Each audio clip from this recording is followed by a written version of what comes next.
हर खबर पर होगी आपकी पकड़। डाउनलोड कीजिए एबीपी लाइव ऐप। 8 बजे की 8 स्पेशल रिपोर्ट पे अब बात कर लेते हैं कोरोना की। देश में कोरोना के केसेस लगातार बढ़ रहे हैं और जानकारी के हिसाब से तो कोरोना आप लोगों की किडनी पर भी गहरा असर कर रहा है।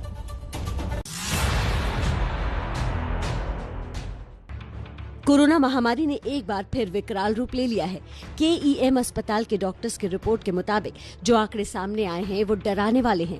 इस रिपोर्ट की एक एक शब्द को ध्यान से सुनिए, समझिए। मार्च से अगस्त के महीने में कोरोना से ठीक हुए 50% लोगों की किडनी पर असर हुआ है। डॉक्टर्स के मुताबिक 50% वो मरीज हैं जिनकी उम्र 50 से अधिक है और संक्रमित होने से पहले वो AKI यानी अक्यूट किडनी इंजरी से जूझ रहे थे। तो जिस प्रकार आपने बताया कि लंग फाइब्रोसिस सिक्वेली हमको देखने को मिल रहा है, वैसे ही कुछ सिक्वेली किडनी में भी देखने को मिल रहा है। तो जनरली जब भी किडनी फेल्योर होता है पेशेंट्स का कोरोना की वजह से या कोई भी वायरल इन्फेक्शंस की वजह से, जैसे हमने पहले डेंगू में देखा है, H1N1 में भी देखा है या बाकी इन्फेक्शंस में भी देखा है, तो ये आमतौर पे रिवर्सिबल माना जाता था। नेफ्रोलॉजिस्ट तुकाराम जमाले ने बताया कि लंग फाइब्रोसिस के बाद अब कोरोना मरीजों की किडनी पर गहरा प्रभाव डाल रहा है। काफी सारे मरीज डायलिसिस के बाद भी रिकवर नहीं कर पा रहे हैं। कोरोना में हम ऐसा देखने को मिल रहा है कि काफी सारे पेशेंट्स डायलिसिस लगने के बाद डायलिसिस के बाहर रिकवर नहीं हो रहे, उनको डायलिसिस लगता जा रहा है। तो ये हमारा भी ऑब्जर्वेशन है और इंटरनेशनली भी काफी सारे पेपर्स अभी इस पे आ रहे हैं कि किडनी पे ये परमानेंट डैमेज कर रहा है। केईएम हॉस्पिटल में 66 मरीज हैं, रिकवर होकर घर लौटे हैं और ये वो मरीज हैं जिन्हें डायलिसिस की जरूरत पड़ी, लेकिन 44% अभी भी डायलिसिस पर हैं। इसमें उम्र सबसे बड़ा फैक्टर है और दूसरा कि वो पहले ही माइल्ड बीमारी से जूझ रहे थे। पेशेंट्स में हमने पाया कि काफी सारे पेशेंट्स 50+ एज के थे, उनको डायबिटीज, ब्लड प्रेशर की शिकायत पहले से थी, उनको किडनी की भी शिकायत थी, लेकिन वो बहुत मामूली माइल्ड तौर की तरह की किडनी की शिकायत थी।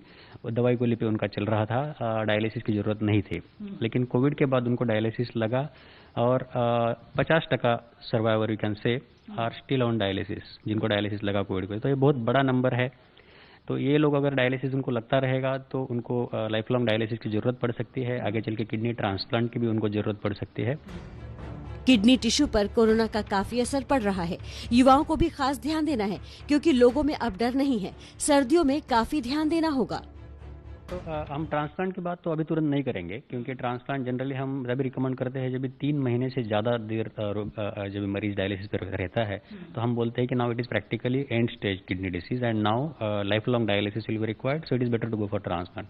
सो हम लोग इनको फॉलो कर रहे हैं, हम क्लोजली उनको फॉलो कर रहे हैं। We are seeing and we hope that some of them may still come out of dialysis, but जैसे टाइम जाता जाएगा, 1 महीना 2 महीना, तो संभावनाएं कम कम होती जाएंगी वो डायलिसिस से बाहर निकलने की। आपने सुना डॉक्टर तुकाराम का कहना है कि जिस तरीके से कोरोना का संकट गहराता जा रहा है, जितनी देरी हम वैक्सीन लाने में कर रहे हैं, उतनी ही तरीके से हमें समझ आ रहा है कि कोरोना किस तरीके से आपके शरीर पर प्रभाव कर सकता है। पहले जब फेफड़ों पर असर हो रहा था, लेकिन अब किडनियों पर भी असर हो रहा है, तो आप समझिए कि 90% कोरोना से आपके शरीर पर मानसिक, शारीरिक सभी तरीके के तनाव पड़ रहे हैं। पर्सन योगेंद्र गुप्ता के साथ रिनु चौधरी, एबीपी न्यूज, मुंबई।